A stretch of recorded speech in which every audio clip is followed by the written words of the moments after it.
13,000 years ago, just before Atlantis fell, Earth faced this crossroads. Today, the choice is stark: spirituality or perish.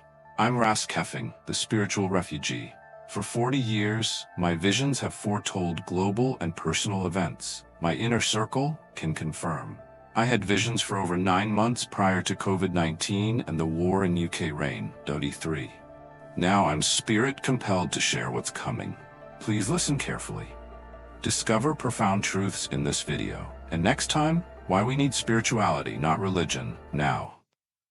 Let's dive in. Welcome to the Deep Dive. Hello?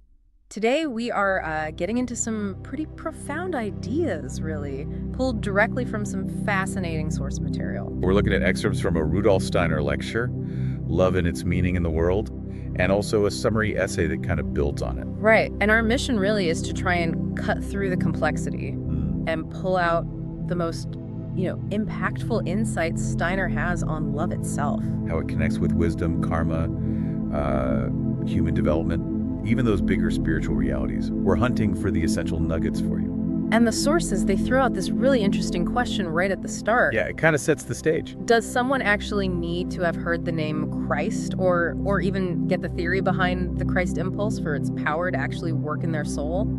It's a surprising place to begin, isn't it? And how they answer that is, well, quite revealing. Yeah, let's see what this deep dive uncovers. Okay, so to get there, maybe we should first unpack how these sources see the human journey itself, from birth right through to death. Right. Think about early childhood. The sources call it a half-sleeping state. Yeah, like before that real sense of I, that ego, fully kicks in. And then, as we move towards the end of life, something shifts.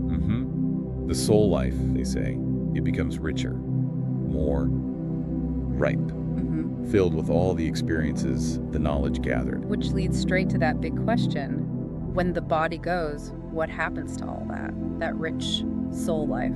It implies that the closer you get to death, the more, significant the wisdom you've gained becomes. It's not just information. Not just facts and figures. Exactly. Yeah. And this is where they bring in the idea of love of wisdom. It's different from the knowledge you might cram in when you're young. This love for wisdom, they say it actually increases with age. Right, and it grows more as you expect less personal gain from that wisdom, right? In this life, anyway. Precisely. It's compared to a plant flowering at maturity. It's like a natural outpouring of love for what's grown inside. Hold on, here's where it gets really interesting, maybe a bit tricky to grasp. According to these sources, that wisdom, even when it's deeply loved and rich, it's not the final divine spark itself. No, it's presented as something else. It's the seed for the next life. Wow, okay. And that's a really key distinction they're making. The sources suggest, maybe some mystics could mistake this spirit seed, this ripe core of wisdom, for the God within, or the absolute. Right. Perhaps because they didn't have that concept of reincarnation, which these sources say is absolutely fundamental to understanding love's role in the world. Because if you don't see it as a seed for the future, you might think, okay, this is it. This is the ultimate I've achieved. Exactly. You'd miss the ongoing journey aspect. So if wisdom is the seed for the next life, what about our actions now? This takes us to karma. A concept many people know. The sources define it pretty straightforwardly. Cause and effect between lives. What you do now affects the next round. But here's where they throw a curveball, right? A critical distinction. Yeah, a potentially challenging one. While most things we do create karma leading to some kind of consequence or compensation for us later. This is seen as totally separate from true love. That's what they assert. Deeds of genuine love, by their very nature, don't seek compensation or reward for the individual ego in the future. Wait, hang on. So doing something out of pure love doesn't, build up good karma points for me. That feels counterintuitive. It really does, compared to common ideas. Yeah. From this specific occult point of view, meaning looking at the hidden spiritual mechanics, Okay. anything done out of love is basically seen as paying off debts for things you've already received, resources you've already used. So the sources say, the only actions from which we will gain nothing in the future for our own eye are those done out of genuine, true love. That's blunt. It is very direct. Think about that. Truly loving acts, in this view, aren't about investing in your future spiritual bank account. They're about balancing the books from the past. Right. Which might explain maybe why the sources suggest there's actually so little of this kind of love in the world. Because subconsciously, people kind of know this, that their ego gets nothing out of it. That's the implication. Yeah. That subconscious awareness makes us hesitant. It's not our default setting to give without any ego-based return. So it takes, what, an advanced stage of development to actually find joy in doing things selflessly, knowing you gain nothing personally? That seems like a tall order. It is. But here's the flip side. The ego gains nothing, maybe, but the world gains hugely. Okay. The Source uses this image. Love is to the world what the sun is to external life. It's the moral sun that souls need to thrive. So promoting love, this specific kind of selfless love, is presented as the only real wisdom for us right now. That's the takeaway. It's the crucial need for the world's health. So if love is the selfless debt-paying thing, how does spiritual science fit in?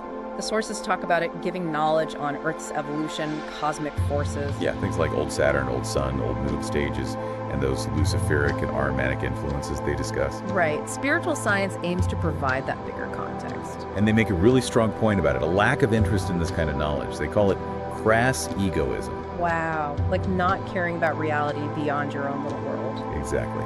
Interest in the whole of existence is framed almost as a human duty. So learning about Earth's journey, these big forces, it should ideally become the spiritual seed for love of the world, expand our caring. That's the goal. It should broaden your perspective. And this is a huge warning in the text. Uh-oh. A spiritual science without love, without integrating this understanding of selfless, debt-paying love, is actually dangerous. Dangerous how? It could increase egoism, they say. Yep. Even cultivate it beyond death. You could become incredibly knowledgeable about spiritual stuff, but remain totally self-involved. Yeah, that's a serious warning. So understanding the nature of love we've been discussing isn't just a side topic. No, it's presented as integral, an essential part of spiritual science itself. It's the balance needed to counter the egoism that just studying karma and reincarnation intellectually might actually feed. So the knowledge and the practice have to go together. Inseparably united, as the source puts it. Knowledge inspires love, informs knowledge. Let's dig into another aspect. Love as a creative force. Right. The sources are quite emphatic here. Love, both sensual and spiritual, is the root of creative power. Sensual for the material world, spiritual for evolution itself. That's the connection they make. And when we actually practice this selfless love, cultivate it, creative forces are said to literally pour into the world. So it's not just an inner state, it has an outward effect. Yeah, it has real creative juice, so to speak. And our own existence, the sources say, we owe it to creative acts of love from the past. Cosmic love, human love. The capacities we have now are gifts from those past deeds. Exactly.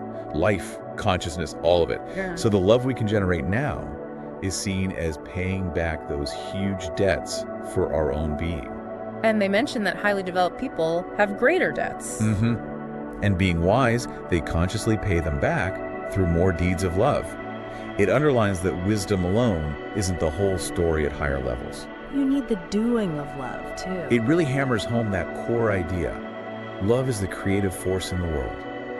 It leaves a spiritual trace, enriches the world. And that's contrasted sharply with just working on your own perfection. Right. Self-perfecting strengthens the self, the I. Yeah. But your actual value for the world, the sources say, lies solely in deeds of love. This difference between love and self-improvement gets clearer when they compare love to, say, strength or wisdom. Exactly. You can talk about getting stronger, moving towards omnipotence, or getting wiser towards omniscience. There are degrees of perfection for yourself in those. Right, you become stronger, you become wiser. It enhances you. But the sources argue you can't really talk about increasing love in a way that makes your own being more perfect. Loving more people doesn't perfect you in the same way gaining knowledge does. It's a fundamentally different kind of attribute. Totally different. And this leads to a pretty profound conclusion they draw. Which is? Because of this unique nature, this outward-flowing, non-self-enhancing quality, the deepest, most comprehensive attribute of the Godhead isn't power or knowledge. It's love. Exactly. Love. The attribute where no internal increase for the divine being itself is possible because it's already purely selfless giving.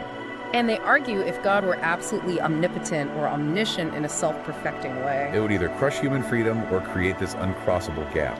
Instead, God is described as uttermost love, pure love, the substance of love. And there's that specific idea mentioned, God kept love but shared wisdom with Lucifer and might with Ahriman. Yes, precisely so humans could become free and find their own way, developed through wrestling with wisdom and its consequences. So wisdom and might drive progress in one sense, but love is the foundation.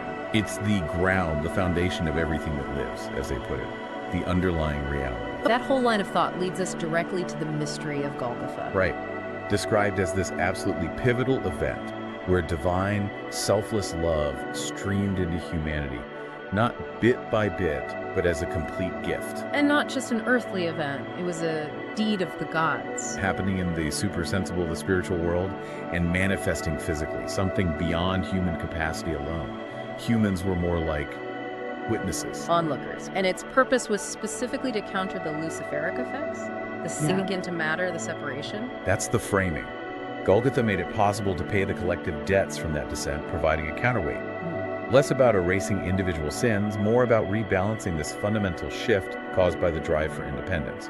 And understanding Golgotha, brings us right back to where we started. Because the sources say comprehending it is beyond the reach of wisdom alone. Exactly. Love is essential. You can't just intellectually figure it out. Only when love streams into wisdom, and then again wisdom flows into love, when thinking is filled with love's experience and love is guided by clear thought. Only then can you really grasp Golgotha's meaning. And this love-infused wisdom is apparently needed when you pass through the gate of death, too. They even connect this to philosophy, philosophia, love of wisdom, suggesting this kind of philosophy came with Christ. Distinguishing it from older, maybe more purely revealed wisdom. Wisdom needed love to become a path for free humans. So here's the payoff for our opening question. Based on these sources, a person who truly gets this radical difference between wisdom, which enhanced the self, and love, which is selfless giving and debt paying. That person is a Christian in the truest sense, even if they've never heard the name Christ or read the Gospels. That's the claim. Knowing deep down that love is for paying debts brings no future ego profit. That understanding signifies true Christianity in this view.